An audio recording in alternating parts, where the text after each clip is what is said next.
waa munaasabad ku aadan xil wareejinta guddidii hore ee fulinta hay'adda khayriga ah ee Madafaan Development Organisation oo si rasmi ah xilkii ugu wareejinaya guddi cusub oo ururkaasi yeeshay kadib muddo ku siman 3 sano ay majara u hayeen hoggaanka ururkaasi. waxaana munaasabadda xil wareejinta ka soo qayb galay mas'uuliyiin kala duwan oo iskugu jiray siyaasiyiin, xildhibaano, guddoomiyayaal, agaasimayaal, ganacsato, macallimiin, arday, mas'uuliyiin iyo marti sharaf kale. waxaana qadar kooban oo la dhuuxayay muuqaal ka turjumayay waxqabadyadii ugu mudnaa ee guddidii hore. ugu horreyn munaasabadda ka hadlay guddoomiyaha guddida sare ee ururka Madafaan, Garaad Cabdirasaaq, iyo xubno ka mid ah guddidaasi oo ku dheeraaday muhiimadda waxqabadyadii guddidii hore guddida cusubna soo dhoweeyey. anigoo ku hadlaya afka guddida sare ee boodhka isla markaana ah qabanqaabiyihii xafladdan, waxaan si gaar ah ugu mahadnaqayaa oon halkan hambalyo iyo mahadnaqba uga dirayaa qurba-joogta ururka Madafaan oo runtii soo bixiyey qaaraankii iyo kharashkii iyo wixii ku baxay hawsha xafladdaas quruxda badan. ilaahayna waxaan uga baryaynaa inuu beddel khayr qabo uga dhigo. guddiga hore mid baan leeyahay, waxaan leeyahay wax kastoo soo qabateen ilaahay subxaana wa tacaala ayaa idinka abaal marin doona. ilaahay subxaana wa tacaala ayaad aadkiisa ajar ka heli doontaan. dad danyara, dad masaakiina iyo deegaano aad iyo aad u dayacan ayaad wax u soo qabateen. waxaan rajaynayaa ilaahay subxaana wa tacaala ajarkaa idin laabo. kollay guddidaa hore may tegin oo ururkii kamay tegin, laakiin maanta laga bilaabo waxa ay si rasmi ugu soo biireen guddiga sare ee boodhka oo ku soo dhaweynaya oo leeyahay hawl culus oo odatinimo, hawl culus oo maxaan radaa mustambeed ayaa idin sugaysaa. ilaahay subxaana wa tacaala ha idin fuday hawshaa dambana. guddida cusub ee iyaga fulinta la doortay oo ay guddoomiye u tahay abwaanad hodan maxamed ceelaabe, guddoomiye ku-xigeen uu ka yahay nimcaan cismaan daad, xogeeye uu ka yahay xamse axmed, kaasheerna ay ka tahay naciima cabdilaahi cumar, iyo sidoo kale xubnaha kale ka midka ah cabdifataax aaden iyo raxmo xuseen caydiid. iyagana waxaan rajaynaya ilaahay subxana wa taala inuu ka asturo xilkaa. waxaan sootiyayaa qoladii hore ee ka shaqaysay ee waxqabadkaa muuqda ee ay taabsiga qabtay.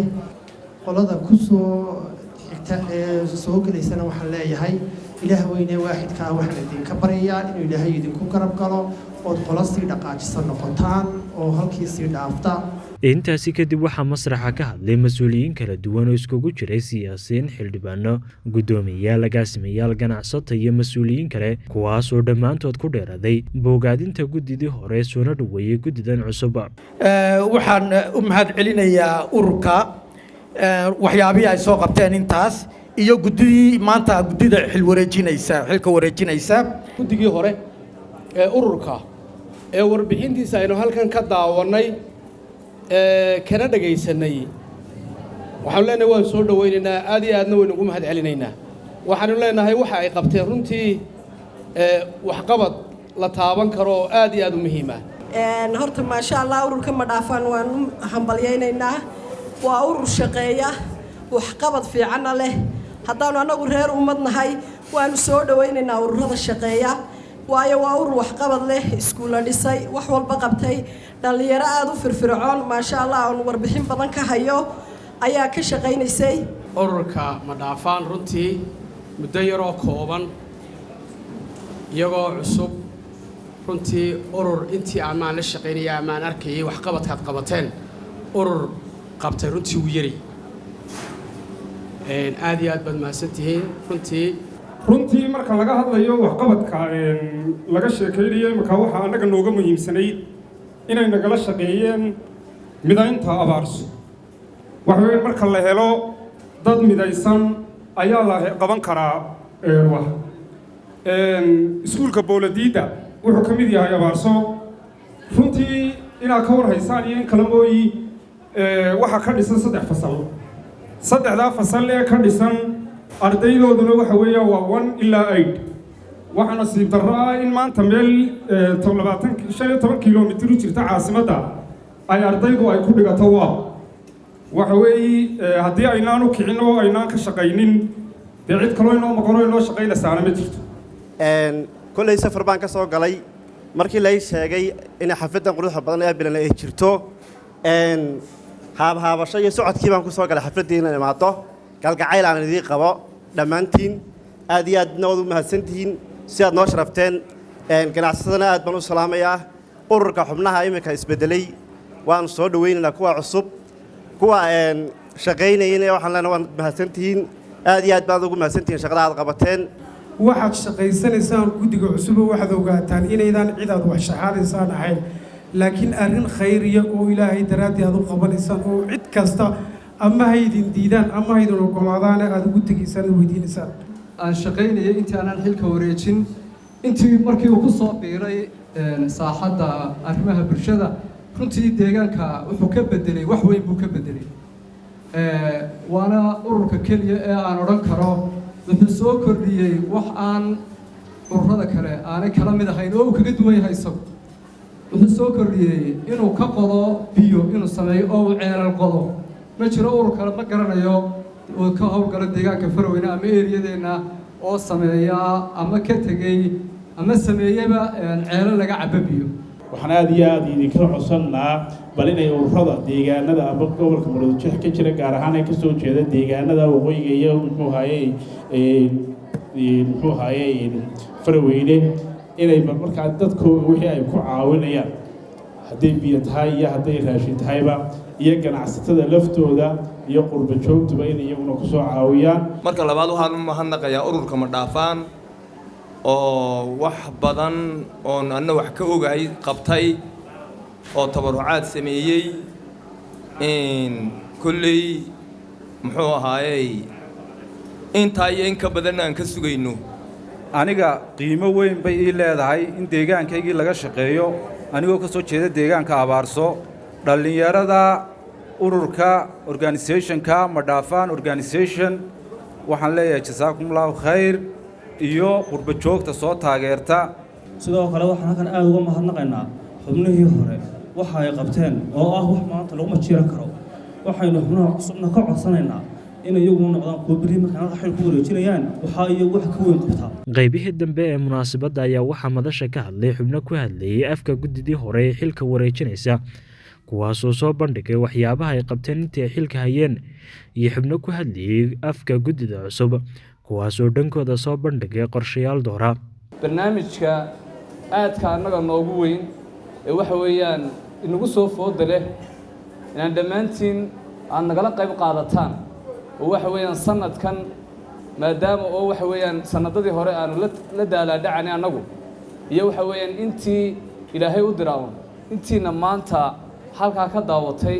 ee dhagahooga iyo indhahooguba ay arkeen waxaanu ka codsanaynaa oonu si sharaf leh uga codsanaynaa inay nagala qayb qaataan hadday ganacsatada tahay hadday waxa weeyaan bulshada kala tahay iyo haddii waxa weeyaan cid kasta oo doonaysa akoonka aakhiro inay wax ku ritaan inay barnaamijkaasi nagala qayb qaataan ururku wuxuu ka soo qayb qaatay barnaamijka la yidhaahdo Afuri Walaalka oo ah barnaamij u dejisan wuxuu ka soo qayb qaatay 3 Ramadaan ee kala duwanaa 19kii 20kii 21kii dakhlihaan waxay isku noqonaysaa $25,000 ururka Madhaafaan waxaa jira barnaamij kale oo imika uu yara hakiyay oo ah barnaamijka caafimaadka barnaamijka caafimaadka ururka Madhaafaan waxaa jirtay inaanu dibadda ugu diray caafimaad ahaan oo ku baxay dakhli dhan $32,000 waxaa jirta dhakhaatiirteena Hargeysa waxa yaala dad bukaan ah oo aan awoodin inay dawooyinka iska bixiyaan dadkaasna wuxuu dirtaa dad arrimaha bulshada kala shaqeeya marka xogtooda si xal soo helo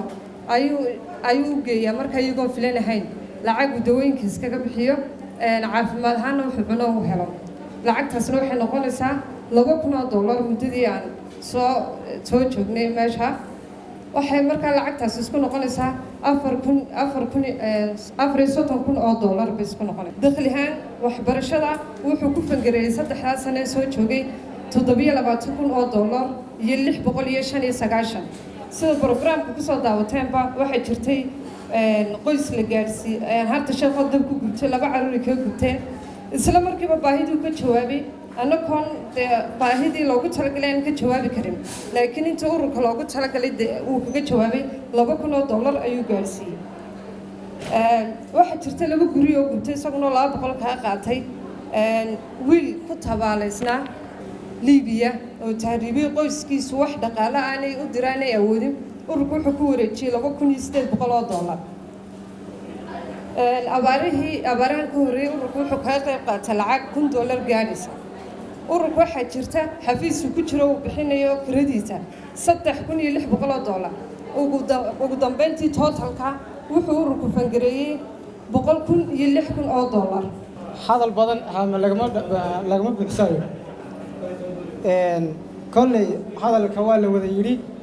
anugu wuxuun baan odhan doonaa xil wareejinta uun bannaan ka dhawaaqi doonaa insha allahu tacaala iyo agabkaanu hantida guurtada ah ee uu ururku ku wareejinayo guddida cusub waxaan aad iyo aad u bogaadinayaa oo aan hambalyaynayaa oo aan salaamayaa guddidii naga horreysay